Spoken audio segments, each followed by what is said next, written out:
Hi guys, ಎಲ್ಲರೂ ಹೇಗಿದ್ದೀರ? ಈಗ ತಾನೇ ಕರಾವಳಿ ಸಿನಿಮಾದ ಟ್ರೈಲರ್ ನೋಡ್ಕೊಂಬಂದೆ. ಟ್ರೈಲರ್ ಮಾತ್ರ ಸಖತ್ತಾಗಿದೆ ಅಂತಲೇ ಹೇಳ್ಬೋದು. ಈ ಒಂದು ಸಿನಿಮಾನ ಡೈರೆಕ್ಟ್ ಮಾಡಿರೋದು ಗುರುದತ್ ಗಾಣಿಗೆ ಅವರು.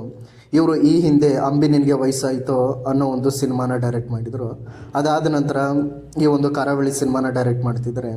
ಈ ಒಂದು ಸಿನಿಮಾದಲ್ಲಿ ಪ್ರಜ್ವಲ್ ದೇವರಾಜ್ ಅವರು ಮತ್ತು ರಾಜವಿ ಶೆಟ್ಟಿ ಅವರು, ಸುಷ್ಮಿತಾ ಭಟ್ ಅವರು ಮತ್ತು ಸಂಪದ ಅವರು ಸಹ ಆ್ಯಕ್ಟ್ ಮಾಡಿದ್ದಾರೆ. ಜೊತೆಗೆ ಮಿತ್ರ ಅವರು ಕೂಡ ಈ ಒಂದು ಸಿನಿಮಾದಲ್ಲಿ ಕಾಣಿಸ್ಕೊಂಡಿದ್ದಾರೆ ಅಂತಲೇ ಹೇಳ್ಬೋದು. ಈ ಒಂದು ಸಿನಿಮಾದ ಟ್ರೈಲರು ಸ್ಟಾರ್ಟ್ ಆಗೋದು ಕೋಣಗಳು ಹುಟ್ಟಿದ್ದು ಕುಲಕಂದದಲ್ಲಿ, ಆ ಕಿಚ್ಚು ಹುಟ್ಟಿದ್ದು ಅದಕ್ಕಿಂತ 70 ಮೈಲಿ ದೂರದ ಕರಾವಳಿಯಲ್ಲಿ. ಆ ಕಿಚ್ಚಿಗೂ ಕರಾವಳಿಗೂ ಮಧ್ಯೆ ಇದ್ದಿದ್ದು ಒಂದು ಕುರ್ಚಿ ಅನ್ನೋ ಒಂದು ರಾಜವಿ ಶೆಟ್ಟಿಯವರ ಡೈಲಾಗಿಂದ ಈ ಒಂದು ಟ್ರೈಲರು ಸ್ಟಾರ್ಟ್ ಆಗುತ್ತೆ ಅಂತಲೇ ಹೇಳ್ಬೋದು. ನಂತರ ಒಂದೊಂದೇ ಕ್ಯಾರೆಕ್ಟರ್ನ ಇಂಟ್ರೊಡ್ಯೂಸ್ ಮಾಡ್ತಾ ಹೋಗ್ತಾರೆ. ಮುಖ್ಯವಾಗಿ ಪ್ರಜ್ವಲ್ ಅವರು ಈ ಒಂದು ಸಿನಿಮಾದಲ್ಲಿ ಈ ಒಂದು ಸಿನಿಮಾ ಮೇನಾಗಿ ಫೋಕಸ್ ಮಾಡೋದೇ ಕಂಬಳ. ಅಂದರೆ ಕಂಬಳ ಯಾವ ರೀತಿ ಬಂತು, ಅದರ ಇತಿಹಾಸ, ಆ ಒಂದು ಕರಾವಳಿಯಲ್ಲಿ ಯಾಕೆ ಕಂಬಳ ಫೇಮಸ್ ಆಯಿತು, ಮತ್ತು ಅಲ್ಲಿ ಕರಾವಳಿಯಲ್ಲೇ ಕಂಬಳಕ್ಕಾಗಿ ನಡೆದಂತಹ ವೈರತ್ವ ಯಾವ ರೀತಿ ಇತ್ತು, ಮತ್ತು ಕಂಬಳಕ್ಕೆ ಯಾವ ರೀತಿ ಮಹತ್ವ ಕೊಡ್ತಿದ್ರು, ಅವರವರ ನಡುವೆ ನಡೆದಂತಹ ಕಿಚ್ಚು ಯಾವ ರೀತಿ ಇತ್ತು, ಆ ಒಂದು ಹೋರಾಟ ಅನ್ನೋದೇ ಈ ಒಂದು ಕರಾವಳಿ ಸಿನಿಮಾದ ಮುಖ್ಯ ಒಂದು ಅಂಶ ಅಂತ ಕಾಣಿಸುತ್ತೆ. ಮತ್ತು ಕಾಡಲ್ಲಿ ಚಿರತೆ, ಕಂಬಳದಲ್ಲಿ ಮಹಾವೀರ ಅನ್ನೋ ಡೈಲಾಗು ರಾಜವಿ ಶೆಟ್ಟಿ ಅವರಿಗೆ ಹೇಳ್ತಾರೆ. ಸೊ ಹಾಗಾಗಿ ರಾಜವಿ ಶೆಟ್ಟಿ ಅವರ ಕ್ಯಾರೆಕ್ಟರ್ ಸಹ ಈ ಒಂದು ಸಿನಿಮಾದಲ್ಲಿ ಮೇನ್ ಲೀಡಾಗಿ ಇರುತ್ತೆ ಅಂತಲೇ ಹೇಳ್ಬೋದು. ಒಂದು ನಾರ್ಮಲ್ ಕೇಮಿಯೋ ರೀತಿ ಇರಲ್ಲ.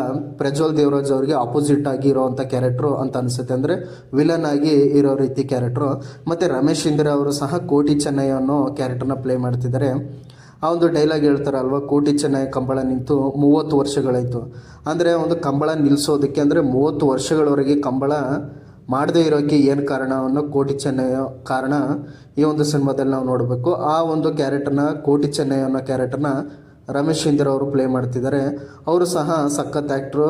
ಅವರು ಈ ಒಂದು ಸಿನಿಮಾದಲ್ಲಿರೋದು ಒಂದು ಪ್ಲಸ್ ಪಾಯಿಂಟ್ ಅಂತಲೇ ಹೇಳ್ಬೋದು. ಮತ್ತು ಮಹಾಬಲ, ಮಹಾವೀರ ಇವರಿಬ್ಬರು ಮೊದಲು ಕೋಟಿ ಚೆನ್ನಯ್ಯ ಅಂದರೆ ರಮೇಶ್ ಇಂದಿರಾ ಅವರ ಕಂಬಳದಲ್ಲೇ ಕೆಲಸ ಮಾಡ್ತಿದ್ರು ಅಂತ ಒಂದು ಟ್ರೈಲರ್ ತೋರಿಸ್ತೆ.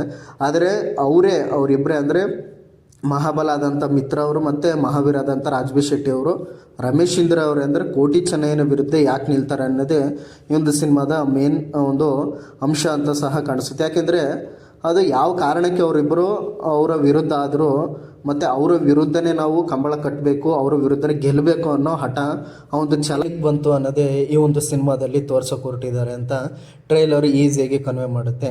ಸೊ ಹೀಗಾಗಿ ಈ ಒಂದು ಹೋರಾಟದ ಕಥೆಯನ್ನು ನೋಡಲು ನಾನು ಕಾಯ್ತಾ ಇದ್ದೀನಿ. ಹೀಗಾಗಿ ಒಂದು ಕರಾವಳಿ ಅನ್ನೋ ಸಿನಿಮಾ ಇದೇ ಜುಲೈ 24ರಂದು ರಿಲೀಸ್ ಆಗ್ತಿದೆ. ಸೊ ಇಷ್ಟ ಆಗಿತ್ತು ಟ್ರೈಲರ್ ರಿವ್ಯೂ. ನನ್ನ ಚಾನಲ್ನ ಸಬ್ಸ್ಕ್ರೈಬ್ ಮಾಡಿ. Thank you guys.